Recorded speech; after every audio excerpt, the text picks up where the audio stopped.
Hello my dear children, मैं Ravi sir Ballia वाले के यूट्यूब चैनल में आप सभी को अपने तरफ से सब धन्यवाद देता हूं। वेलकम।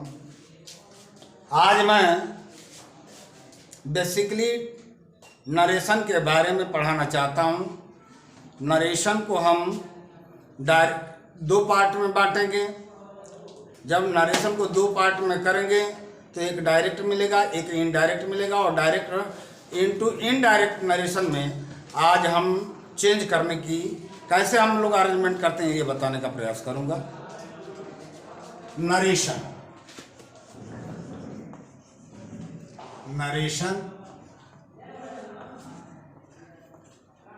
मीन्स होता है कथन। हमें यह देखना है कि नरेशन आया कहाँ से। तो आप समझ लीजिएगा कि नरेशन नरेट वर्ड से बना है, और नरेट मीन्स होता है सविस्तार वर्णन करना, और नरेट वर्ड से ये नरेशन नाउन में बदला है क्योंकि नरेट वर्ब ट्रांजिटिव है। समझ में आया? अब नरेशन को हम दो पार्ट में डिवाइड करते हैं। Number 1 direct narration,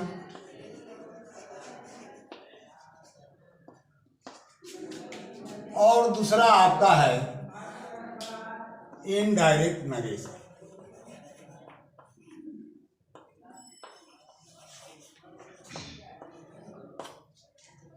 direct narration के बारे में समझना और इनडायरेक्ट के बारे में डिटेल्स अभी बता रहे हैं। नरेशन, इसको यदि हम हिंदी में रूपांतरण करते हैं तो यह मिलेगा आपको, इसका अर्थ प्रत्यक्ष कथन,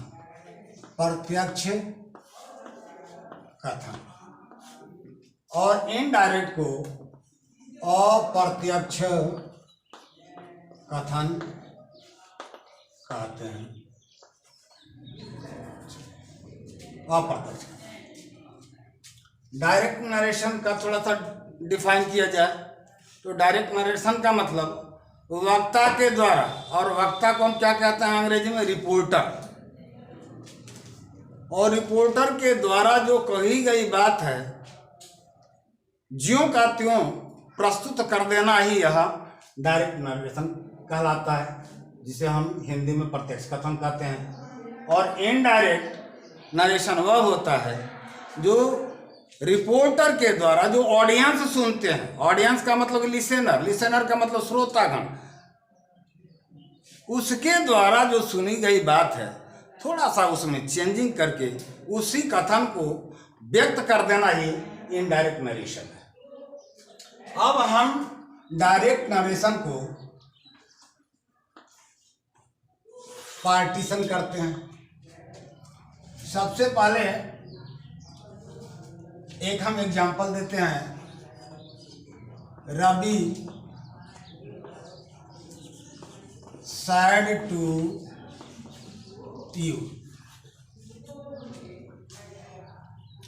अब रवि said to you जो डायरेक्ट नरेशन के अंतर्गत आता है, वह उसमें रवि वक्ता का कार्य करता है। वक्ता, जिसको हम इंग्लिश में कहते हैं रिपोर्टर। क्या कहते हैं? रिपोर्टर। said to को हम वर्ब के नाम से जानते हैं, और यू को हम ऑब्जेक्ट कहते हैं, लेकिन यहाँ वक्ता, यहाँ क्रिया हो गया, यहाँ आपका श्रोता हो गया। श्रोता, जिसको हम कहते हैं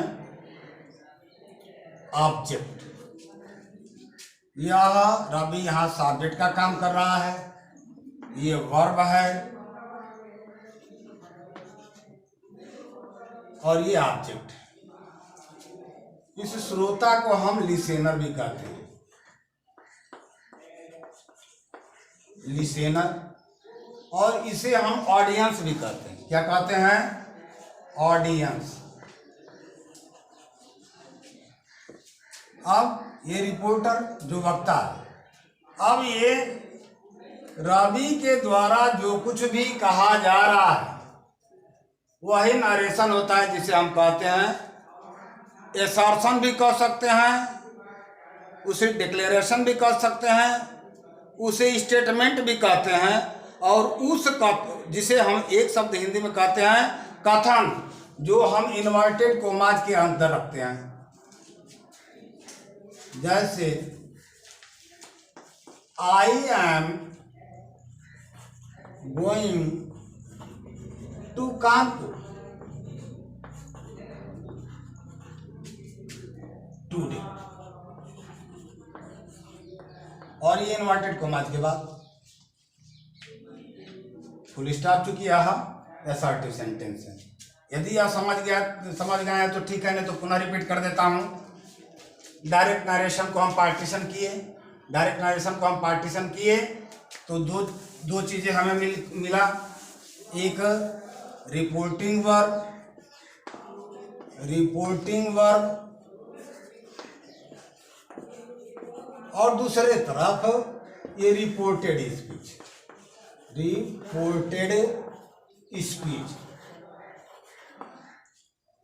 अब यह रवि जो रिपोर्टर के रूप में, अभी थोड़ी देर पहले हमने आपसे बताया कि रवि रिपोर्टर का काम कर रहा है, वक्ता का काम कर रहा है। हमने कहा कि डायरेक्ट नरेशन में जब पहचानेंगे हम तो यह कहेंगे कि रवि वक्ता के रूप में है, रिपोर्टर के रूप में है, तो इसके द्वारा जो कथन कहा जाएगा, ज्यों का त्यों कहा जाएगा, वही आपका यहाँ से और यहाँ के बीच में ये जो रिपोर्टेड स्पीच है, यही आपका कथन है, जिसको हम नरेशन कहते हैं। यही आपका डायरेक्ट नरेशन है, जिसे हम रिपोर्टेड स्पीच कहते हैं। इसको दो पार्ट में, एक रिपोर्टिंग वर्ब और दूसरे तरफ रिपोर्टेड स्पीच। इसको दूसरे नाम, ये तो दूसरे नाम से जानने के लिए थोड़ा सा प्रयास करें। इसे हम प्रिंसिपल क्लज भी कहते हैं, प्रिंसिपल क्लज भी कहते हैं, और इसे सब ऑर्डिनेट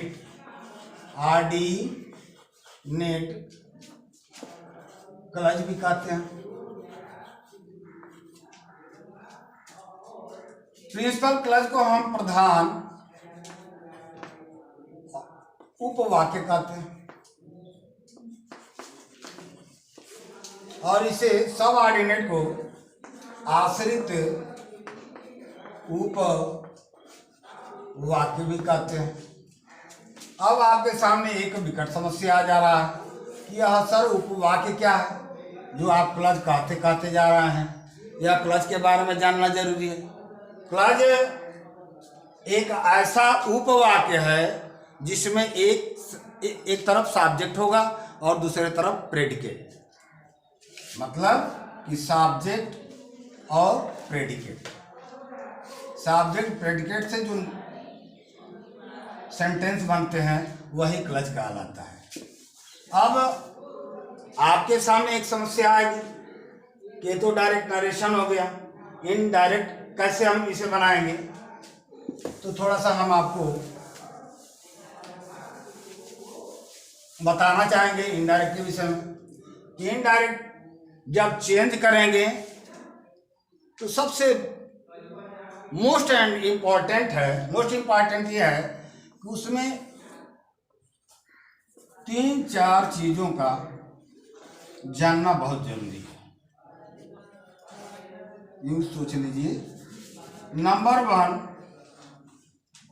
कि रिपोर्टेड स्पीच में जो सेंटेंस है वह किस टेंस का है, टेंस का परिवर्तन।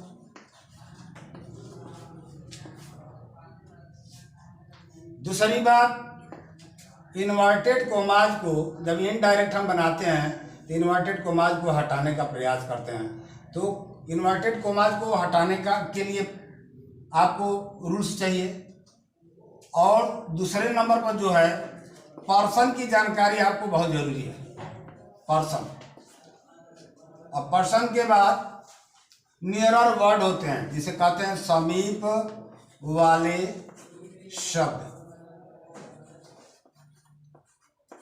इनको भी डायरेक्ट से इनडायरेक्ट में हम चेंज करते वक्त बदलने का प्रयास करते हैं। और नंबर 4 है जो जनरल रूल के नाम से जाना जाता है, जिसमें 1 2 3 यस ओ यन एक यह फार्मूला है। ये 4 चीज आपको जानना बहुत जरूरी है। अब इसमें थोड़ा सा हम बता देते हैं आपको बिल्कुल डिटेल्स। देखिए, जो ये आपका रिपोर्टिंग वर्ब है, रवि सैड टू कहा यू मिस तुम, रवि तुमसे कहा। अब इन्वर्टेड कॉमास के अंदर जो है उसे रिपोर्टेड स्पीच कहते हैं, जिसको दूसरे नाम से हम जानने के लिए प्रयास करने के लिए आपको बताया है कि उसे सब ऑर्डिनेट क्लॉज भी कहते हैं। अब इसमें जो सेंटेंस है, तो सेंटेंस सबसे फर्स्ट एंड फॉरमोस्ट वर्ब तो आपका वही है कि सेंटेंस जाने बगैर हम डायरेक्ट से इनडायरेक्ट में चेंज नहीं कर पाएंगे। तो सेंटेंस को थोड़ा सा देख लेते हैं। ये सेंटेंस को वाक्य कहते हैं, और सेंटेंस का डिफिनेशन होगा a group of word which makes a sense is called sentence.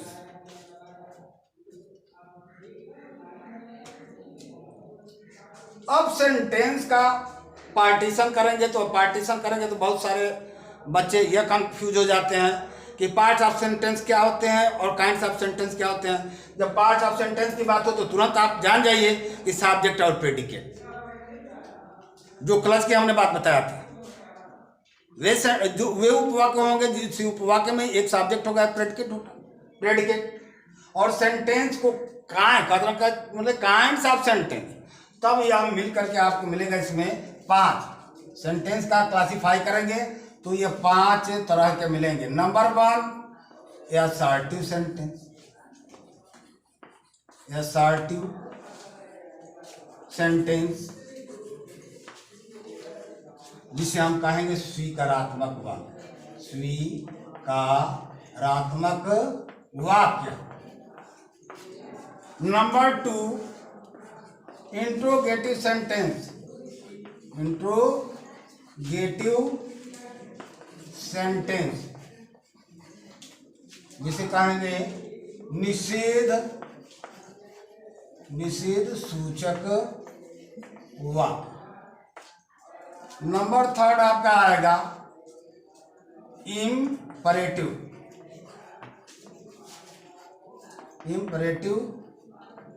Sentence. Imperative sentence को कहते हैं आज्ञा सूचक वाक्य। चौथा आपका मिलेगा ऑप्टेटिव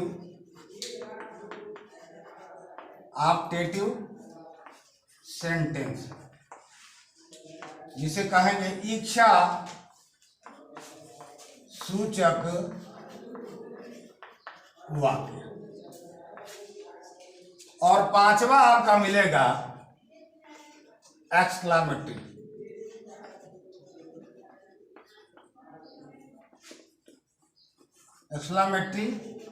सेंटेंस जिसे कहेंगे विस्मय सूचक वाक्य। जब तक ये आपको भली भांति पता नहीं रहेगा तब तक आप डायरेक्ट से इनडायरेक्ट नरेशन में इम्पॉसिबल है चेंज करना। और असर्टिव सेंटेंस का मतलब हो गया कि a sentence which expresses yes और no is called assertive sentence. अब असर्टिव सेंटेंस को हम 2 पार्ट में इसको हटाते हैं, क्योंकि असर्टिव सेंटेंस ही आपको फर्स्ट पार्ट में थोड़ा सा मिलेगा।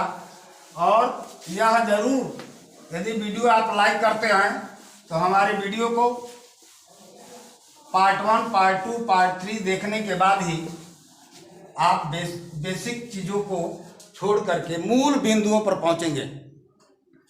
अब मूल बिंदुओं पर जब पहुंचेंगे तब आपको समझ में आएगा कि डायरेक्ट इनडायरेक्ट में इसमें चेंज करने में कितनी आसानी है। इसमें कुछ है या नहीं है। लोग कहते हैं कि बहुत डिफिकल्ट है, डिफिकल्ट थोड़ा भी नहीं है मेरे ख्याल से। इसको आप देखते जाइएगा, देखना नहीं भूलेगा। यदि आपको समझ में आए हमारा वीडियो, आप लाइक करते हैं तो सब्सक्राइब भी करना ना भूलिएगा, ठीक ना। अब यह एसआरटी सेंटेंस को दो पार्ट में, नंबर 1 और ये नंबर 2। यह पहला हो जाएगा अफर्मेटिव सेंटेंस।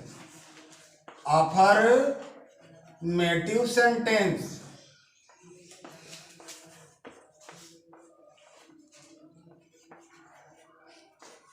अफर्मेटिव सेंटेंस जिसको हम सकारात्मक वाक्य कहते हैं, सकारात्मक वाक्य। और दूसरा होगा निगेटिव सेंटेंस। निगेटिव सेंटेंस जिसे कहते हैं नकारात्मक वाक्य। नकारात्मक वाक्य, ये चीजें पहले तो हम यहीं से स्टार्ट करेंगे। अब ये तमाम सारे चीज हो गए। अब थोड़ा सा मिटा करके आपको दूसरे नंबर पर ले जाना चाहूँगा। ये तो पहला फर्स्ट फॉरमोस्ट वर्क हमने आपको बताया कि सबसे पहले कार्य है। उसके बाद पहला हम बताए थे टेंस। टेंस सबको पता है कि टेंस 3 होते हैं। उसका हम पार्टीशन करते हैं तो आपको मिलता है 1 से 4। प्रेजेंट टेंस है तो present indefinite, continuous, perfect, perfect continuous. इसी तरीके से ये तीनों का क्लासिफाई करेंगे तो मिलेगा। यहाँ थोड़ा सा देख लिया जाए कि हमें किन किन बिंदुओं पर फोकस डालना बहुत जरूरी है। यहाँ देखिए, यदि यह जो हमारा रिपोर्टिंग वर्ब है और ये रिपोर्टेड स्पीच है, इसमें इन्वर्टेड कोमाज को हटाना है। ये नियरर जिसको समीप वाले शब्द है उसको चेंज करना है। ये सेंटेंस आप देख रहे हैं तो यहाँ सब्जेक्ट मिला आपको। यहाँ is, are, am plus verb की first form plus ING plus object plus यह नियरर वर्ड अदर वर्ड्स के रूप में जानते हैं। कंप्लीमेंट भी लोग कह देते हैं। तो ये जब हम समझ गए कि प्रेजेंट, इसका मतलब हो गया कि प्रेजेंट कंटीन्यूअस को चेंज करना है, तो वह चीजें अभी नहीं आपको मिलेंगी। जब सारी बातें हम बता देंगे इसमें क्या क्या हमें बदलना है, किस तरीके से बदलना है, उसके उपरांत ही आपको इस तथ्य पर लेकर के आएंगे, तब वह टॉपिक आपको समझ में आएगा। ये टुडे है, आज है। अब जब इसको चेंज करेंगे तो दैट डे में हो जाएगा। ये तमाम सारी चीजें इस वीडियो में आपको मिलेंगी। ये और पर्सन क्या है? पर्सन मीन्स व्यक्ति या पुरुष। पर्सन कहाँ से आ गया? पर्सन कितने होते हैं? तो आप सीधा सीधा कह देंगे कि सर ने तो बताया है कि फर्स्ट पर्सन और दूसरा कह दोगे सेकेंड पर्सन और थर्ड आप बताएंगे थर्ड पर्सन। थर्ड पर्सन मतलब प्रथम पुरुष, मध्यम पुरुष और थर्ड पर्सन को अन्य पुरुष हिंदी में कहेंगे। लेकिन अब तो यहाँ सवाल आता है कि फर्स्ट पर्सन, सेकेंड पर्सन और थर्ड पर्सन आए कहाँ से? इसके बारे में भी जानना जरूरी है। यह फर्स्ट, सेकेंड, थर्ड पर्सन जब पार्ट्स ऑफ स्पीच पढ़े होंगे तो नाउन के बाद आता है पुरनाउन। और पुरनाउन 11 प्रकार के होते हैं और 11 प्रकार में सबसे पहले वाला पर्सनल प्रोनाउन का ही यह पार्ट है, फर्स्ट पर्सन सेकेंड पर्सन। अब इस टेबल को हम बना दे रहे हैं, उस टेबल के अकॉर्डिंग आपको फ्रेश और क्लीन हो जाएगा यह मामला। देखिए नंबर 1 केस,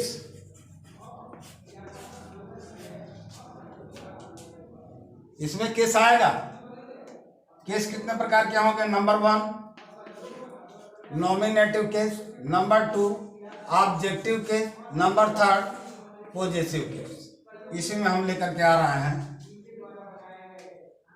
नॉमिनेटिव केस। ऊपर केस लिख दे रहे हैं, केस में कारक होता है।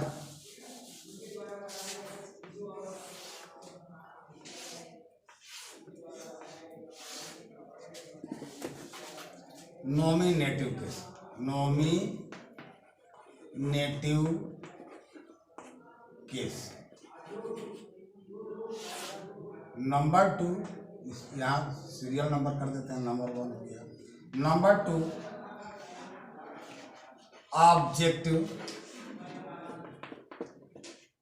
Objective case.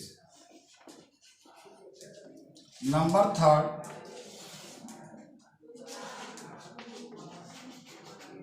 पॉजिटिव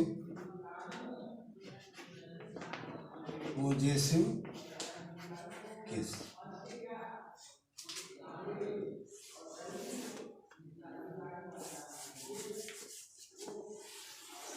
अब पर्सन इसमें आएगा।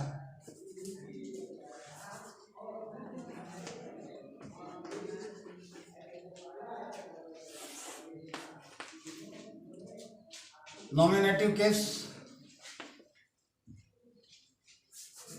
फर्स्ट पर्सन,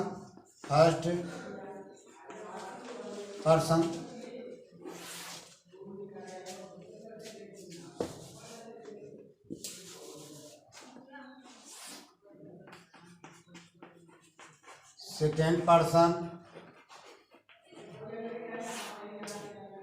और थर्ड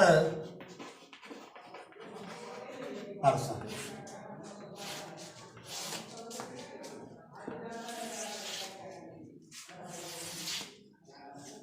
नॉमिनेटिव केस में, नॉमिनेटिव केस को कहते हैं कर्ता कारक, ऑब्जेक्टिव केस को कर्म कारक, पॉजिटिव केस को हम क्या कहते हैं?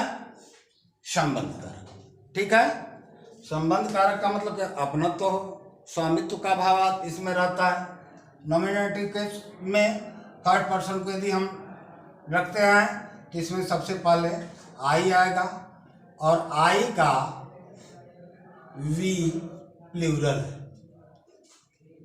ऑब्जेक्टिव केस में यू आएगा और पॉजिटिव केस में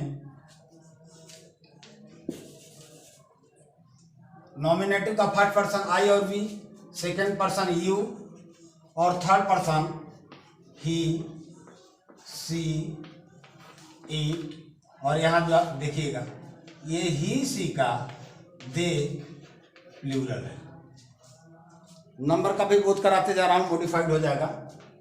आई फर्स्ट, ये फर्स्ट पर्सन नॉमिनेटिव का आई सिंगुलर पर्सन है और आई का प्लूरल वी है।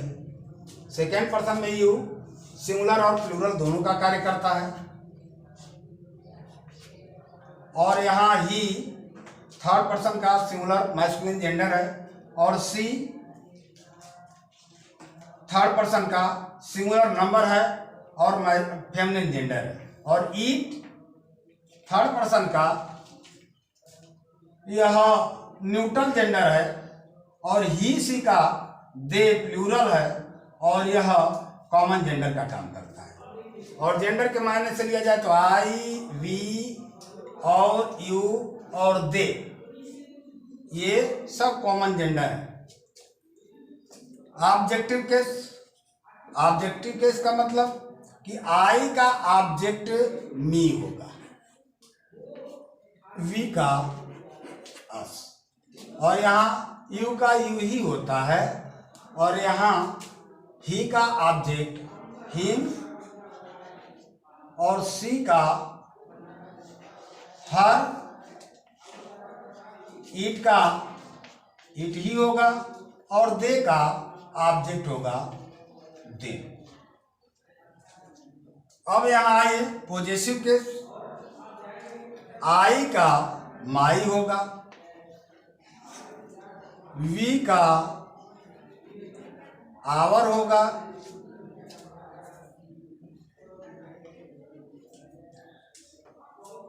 और यू का यहाँ यूर होगा, ही का हीज होगा, सी का हर होगा, इट का इट ही रहेगा, और दे का दियर हो जाएगा, THEIR।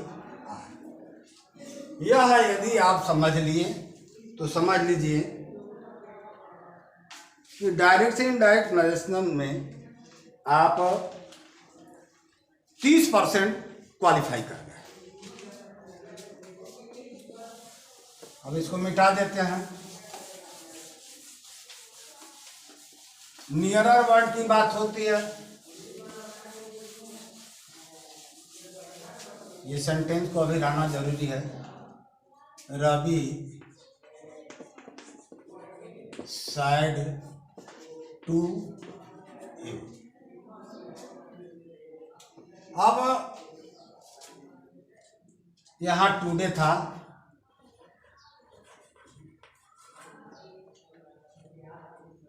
ये नियरर वर्ड है जिसको हम कहते हैं समीप वाले शब्द। इसको भी हम चेंज करना चाहेंगे। जब इधर डायरेक्ट नरेशन और इधर इनडायरेक्ट नरेशन, समीप वाले जो वर्ड होते हैं उसको बदलने के लिए हम इस प्रकार बदलेंगे। डायरेक्ट नरेशन में है यदि दिस, तो इनडायरेक्ट में बदलते समय उसको दैट कर देते हैं। यदि दीज हो तो इसमें दो दूज हो जाएगा। यहाँ यदि नाउ हो तो इसमें हो जाएगा देन। यदि एगो हो तो हो जाएगा बिफोर। ठीक इसी तरीके से इधर से देख लीजिएगा, डायरेक्ट से इनडायरेक्ट में बदलेंगे तो यहाँ टुडे हो तो दैट डे, टुमारो हो तो यहाँ हो जाएगा द नेक्स्ट डे। स्टारडे हो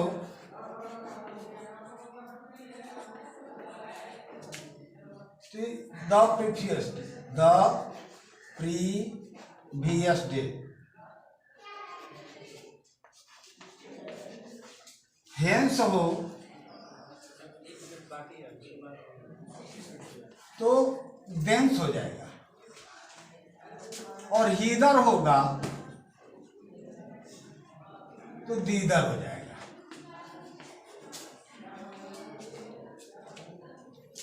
यह पार्ट 1 का सब्जेक्ट था। यदि यह वीडियो हकीकत में आपको लग रहा है कि नहीं बिल्कुल ठीक है, तो हम आपसे चाहेंगे कि रवि सर बलिया वाले के YouTube चैनल में आप हमें और आप धन्यवाद का पात्र होते हुए सब्सक्राइब करना नहीं भूलिएगा। Thank you.